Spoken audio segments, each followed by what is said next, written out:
नमस्कार। आज हम स्रोत सामग्री के अध्याय 18 के कुछ आप कह सकते हैं बहुत ही दिलचस्प हिस्सों पर बात कर रहे हैं। हाँ, काफी सोचने पर मजबूर करने वाले हिस्से हैं ये। बिल्कुल। ये हिस्से एक ऐसी जागृत प्रजाति के बारे में है जो हमारे समाज से बुनियादी तौर पर ही अलग है। आज की चर्चा का मकसद है इन विचारों को समझना, खास तौर पर 3 चीजें: न्याय और दंड की उनकी समझ, अपर्याप्तता या कमी का न होना, और स्वामित्व। स्रोत कहता है कि ये जागृत प्रजातियां इन्हें हमारी तरह नहीं अपनाती। तो चलिए देखते हैं ये क्या है और हमारी सभ्यता के बारे में क्या सवाल उठाते हैं। हाँ, ये बहुत गहरे विषय हैं असल में। स्रोत इन्हें ऐसे मानवीय पहलू बता रहा है जो हमारे समाज में बहुत गहरे बसे हुए हैं। जैसे न्याय का सिस्टम, कमी का डर, ये मेरा तेरा वाला भाव, ये सब। और स्रोत हमें इन पर एक अलग नजरिए से, शायद ज्यादा विकसित नजरिए से सोचने को कह रहा है। हाँ, ये सिर्फ कल्पना नहीं लगती, ये हमारी अपनी स्थिति पर भी रोशनी डालते हैं। बिल्कुल। तो शुरुआत करते हैं उस विचार से जो मुझे सबसे ज्यादा चौंकाने वाला लगा। कौन सा? कि एक जागृत प्रजाति अपर्याप्तता के सिद्धांत को नहीं मानती। उनके यहाँ कमी है या पर्याप्त नहीं है वाली सोच ही नहीं है। और साथ ही स्वामित्व की बात भी, कि वो भी उनकी व्यवस्था का हिस्सा नहीं है। ये समझना थोड़ा मुश्किल लगता है। पहली बार सुनने में अजीब लगता है। बिल्कुल। बिना निजी संपत्ति के और बिना इस डर के कि चीजें कम पड़ जाएंगी, कोई समाज कैसे चलेगा भला? हमारी दुनिया में तो संसाधन सीमित है, या कम से कम हमें तो ऐसा ही लगता है। देखिए, स्रोत का तर्क ना बड़ा बुनियादी है। अच्छा। वो कहता है कि जब अस्तित्व का ही सवाल ना हो, जब जीवित रहना ही सबसे बड़ा मुद्दा ना रह जाए, जैसा कि एक जागृत प्रजाति के लिए हो सकता है। हाँ, जिनका अस्तित्व शायद समय या शरीर की सीमाओं से परे हो, तब ये पर्याप्त है या कम है का आइडिया वो मतलब ही नहीं रखता, अप्रासंगिक हो जाता है। तो उनका ध्यान इस पे नहीं होता कि क्या वो जीवित रहेंगे। बिल्कुल, बल्कि इस पर कि कैसे जिया जाए, जीवन का अनुभव कैसे किया जाए। अच्छा, तो अगर मौत का डर या खत्म हो जाने का डर नहीं है, तो फिर जमा करने की या चिंता करने की जरूरत ही नहीं रहती। ठीक वैसे ही स्रोत के अनुसार ये समझ उन्हें स्वाभाविक रूप से पूरी तरह साझा करने की ओर ले जाती है। पूर्ण साझाकरण। हाँ, जो भी संसाधन है उन्हें मिलकर इस्तेमाल किया जाता है, सहेजा जाता है। और अगर कोई चीज सच में सीमित है, जिसका कोई विकल्प नहीं बन सकता, तो उसके बिना रहना सीख लिया जाता है, बिना कमी महसूस किए। या अगर विकल्प बन सकता है तो बना लिया जाता है। तो अपर्याप्तता उनके लिए है ही नहीं, उनकी डिक्शनरी में ही नहीं है, कह सकते हैं। और स्वामित्व का आइडिया भी इसी से जुड़ा है। कैसे? जब सब कुछ साझा है और मेरा तेरा का भाव उस एकता की समझ में घुल जाता है, तो निजी स्वामित्व की जरूरत ही क्या है, वो बेमानी हो जाता है। लेकिन यहाँ पृथ्वी पर हकीकत तो बहुत अलग है। हम तो लगातार कमी महसूस करते हैं। साफ पानी को ही लीजिए, स्रोत भी इशारा करता है कि आज भी दुनिया की एक बड़ी आबादी को पीने का साफ पानी नहीं मिलता। ये तो साफ तौर पर कमी है ना? यहाँ स्रोत एक बहुत जरूरी नुक्ता उठाता है। क्या? वो कहता है कि ये पानी की कमी की समस्या उतनी नहीं है जितनी इच्छा शक्ति की कमी है। इच्छा शक्ति की कमी मतलब एक प्रजाति के तौर पर हम में से काफी लोग इस बात की परवाह ही नहीं करते कि जिनके पास पानी नहीं है उन तक पहुंचाया जाए। अच्छा। अगर सामूहिक इच्छा शक्ति हो तो तकनीक भी है, संसाधन भी है जिनसे ये समस्या हल हो सकती है। स्रोत इशारा करता है विश्व संसाधन संस्थान जैसे संगठनों की तरफ। हाँ, जो संसाधनों पर काम करते हैं। बिल्कुल।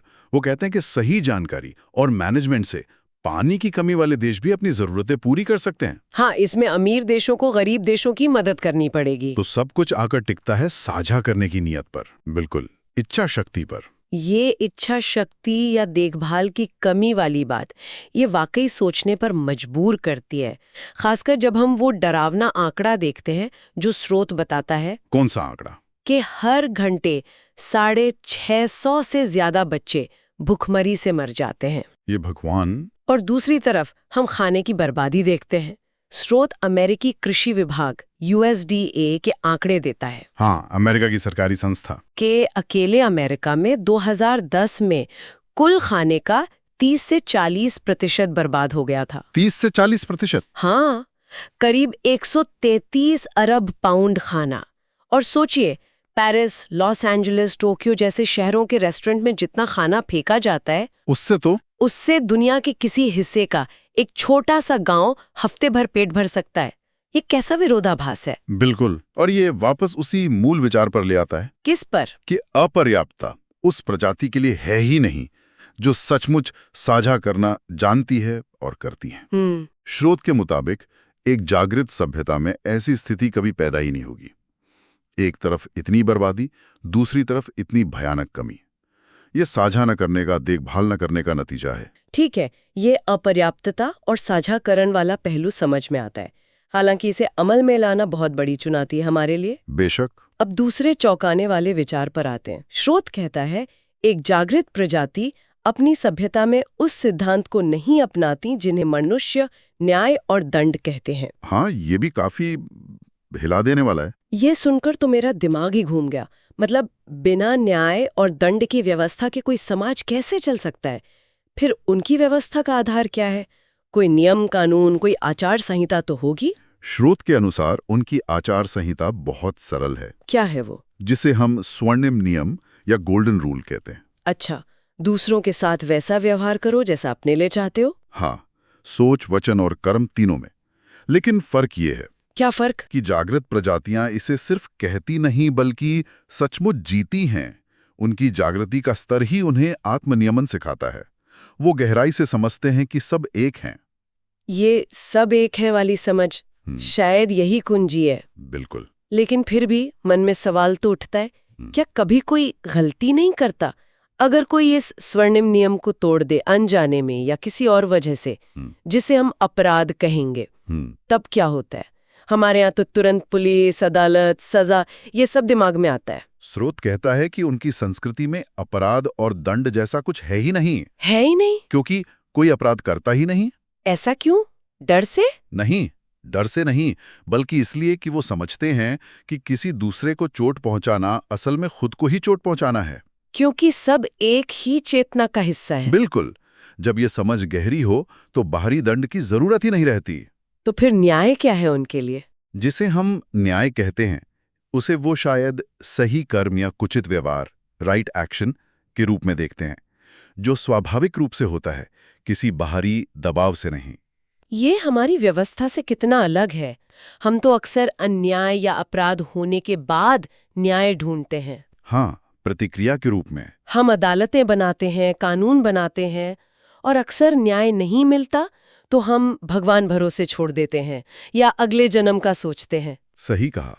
स्रोत इस मानवीय दुविधा का भी जिक्र करता है कि हम एक तरफ तो बिना शर्त प्यार करने वाला ईश्वर चाहते हैं, हाँ, लेकिन दूसरी तरफ हम एक हिसाब रखने वाला, सजा देने वाला ईश्वर भी चाहते हैं। हमें डर लगता है कि अगर सजा का डर नहीं होगा तो लोग सही रास्ते पर कैसे चलेंगे। स्रोत में एक सवाल भी है जो शायद हमारी इसी मानसिकता को दिखाता है। अगर आप हमें न्याय और दंड नहीं देंगे तो हमें सीधे रास्ते पर कौन रखेगा? हाँ, और स्रोत इस विचार को चुनौती देता है कि बदला लेना या दंड देना ईश्वर का काम है, प्रतिशोध मेरा है। तुम करते हैं। हाँ, स्रोत एक बहुत सुंदर बात कहता है, न्याय एक कर्म है, किसी कर्म के लिए दंड नहीं। न्याय एक कर्म है, दंड नहीं। इसे ऐसे समझें जैसे ताजी जीवन देने वाली बारिश। वो धर्मी और अधर्मी दोनों पर समान रूप से बरसती है, भेद नहीं करती। वाह। न्याय भी ऐसा ही एक स्वाभाविक प्रवाह है, सही कर्म का नतीजा। ये तो न्याय की पूरी परिभाषा ही बदल देता है ना? मतलब हमारी समस्या ये है कि हम अन्याय होने के बाद न्याय की तलाश करते हैं, प्रतिक्रिया करते हैं, जबकि जरूरत इस बात की है कि हर इंसान अपने चुनाव और कर्मों से हर पल न्याय करे, मतलब सही कर्म करे। बिल्कुल, जैसा स्रोत कहता है, न्याय एक क्रिया है, प्रतिक्रिया नहीं। अगर समाज में हर कोई न्यायपूर्ण तरीके से काम करे, जैसा स्रोत कहता है जागृत प्रजातियां करती हैं, तो फिर हमें फैसले सुनाने और सजा देने वाली व्यवस्थाओं की जरूरत ही नहीं पड़ेगी। आपने बिल्कुल सही समझा। जब समाज का हर सदस्य स्वाभाविक रूप से न्यायपूर्ण व्यवहार करता है क्योंकि वो उस एकता की सच्चाई को समझता है और जीता है, तो बाहरी नियंत्रण और दंड की पूरी व्यवस्था ही अनावश्यक हो जाती है। ये अंदर से आने वाला अनुशासन है, बाहर से थोपा हुआ नहीं। पर क्या ये इंसानों के लिए कभी संभव होगा? क्या हम कभी उस स्थिति तक पहुंच सकते हैं जहां हर कोई स्वाभाविक रूप से न्यायपूर्ण कर्म करे?